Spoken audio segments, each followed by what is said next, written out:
Will Victor Wembanyama be seen as worse than Trae Young in New York? Yeah, of course, we're going to do a game recap. Speaking of Wemby, I thought he actually had a great game. I think that what he needs to do is come out early like that and really just put on a show early, because I do think that a lot of the time he kind of is doing a little bit too much feel out, and then he tries to turn it up in like the third quarter. It doesn't feel as impactful than if you just start off the game doing that, I guess. Like, one of my favorite things about Luka Doncic is he comes out immediately and he'll give you 15 points in the first quarter.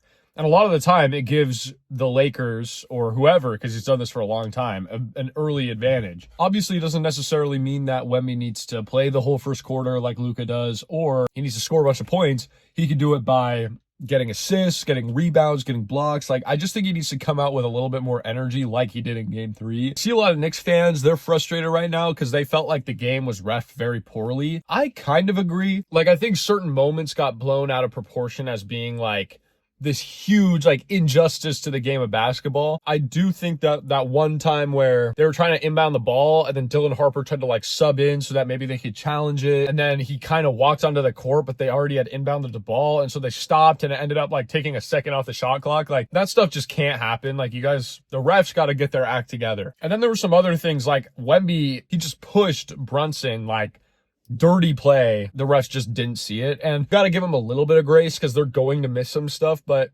this was like a pretty poorly refed game overall. They were just missing a lot of things like that, like little things. One thing is that Wemby, bro, you gotta stop like doing this. Like, first it was the elbow to Naz Reid, then it was this shove. It's some scuffles. It's going to the press conferences after games that you lose. I mean, that happened one time, but like, you have the league in your hand.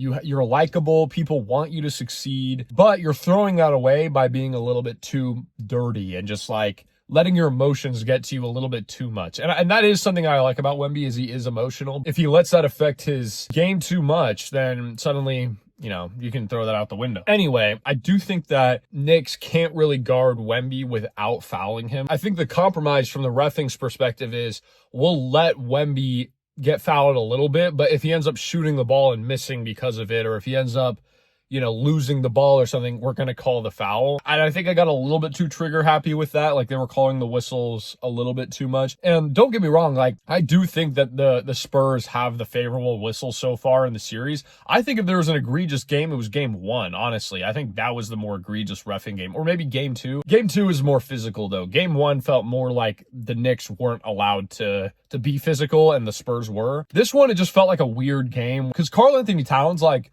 I think he averages more fouls than anybody, or at least he did during the regular season. So if he's doing that, like, he's gonna foul Wemby. You know, people are gonna foul Wemby, and there's probably gonna be a free throw disparity just because you're not able to guard somebody like that. You know what I mean? And then their coach, Mike Brown, he comes out and he's like, you know, I'm not one to like get mad at the refs, but this is what happened, and I've never seen so many free throws for one team, and it was 24-8. That's true. Like, part of that's true, but I also think a lot of that is just putting pressure on the refs to do a better job in game 4 and to be a little bit more conscious about where they're throwing fouls.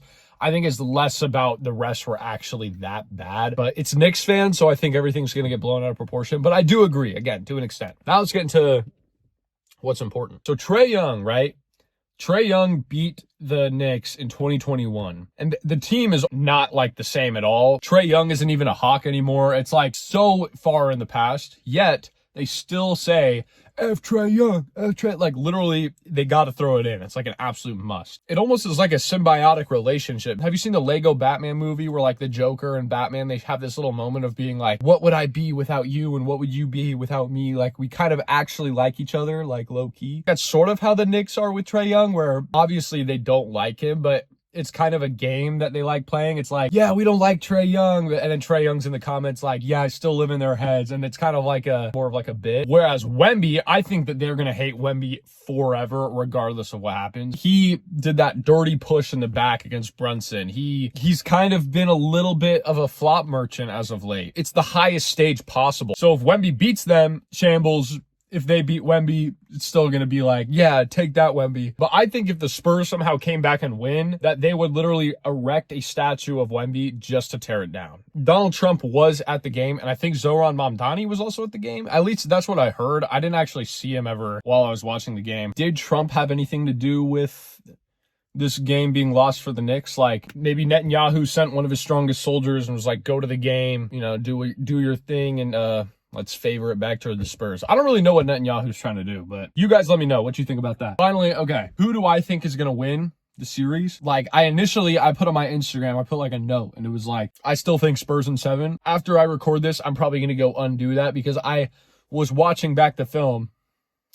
Okay, that was performative. I'm not watching back the film. I was thinking about the film. I was thinking about the game, and I was looking at the stats. Not only was there a pretty big free throw disparity and some reffing concerns and stuff, but the Knicks also just played pretty bad, and Wemby also had a really great game. Which of these things seem more sustainable? I would guess that the Knicks are going to play better than they did, and that Wemby is not going to be able to sustain this level of play. Maybe he is, I don't know, we'll see, but that would be like an all-time insane thing. So I'm actually going back on what I said. I think the Knicks take it in 6. I think that they take Game 4, unless Wemby just goes crazy. The Spurs take Game 5, and the Knicks close it out in 6 at home. And I think that that's kind of what Knicks fans have always wanted. I mean, ideally, it's like Knicks in 5, Knicks in 4, Knicks sweep. But I think realistically, Knicks in 6, I think that's what's going to happen. I also think, though, if Wemby goes down in Game 4, not like gets injured, but if they lose Game 4 and now it's 3-1, I do think that he'll win Game 5 just because he mentioned that LeBron, the 3-1 comeback, that was his favorite finals memory ever or something. And so he's probably going to be thinking in his head, like, this could be my version of the 3-1 comeback. I could do it too. I'm going to do it. That's why I think Knicks in 6. I think the Knicks are going to win Game 4.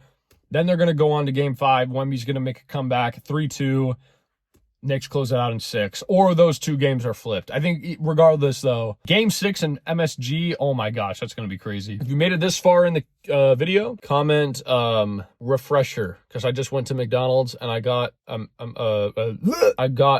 McFresher. Are they called that? Comment McFresher. That's what I want you to comment. I don't know if that's what it's called, and I will look after this, but let me know what you guys think. Hit subscribe. I keep forgetting to say that. We're almost at 2,000. And then also like the video just cuz. Peace out, though.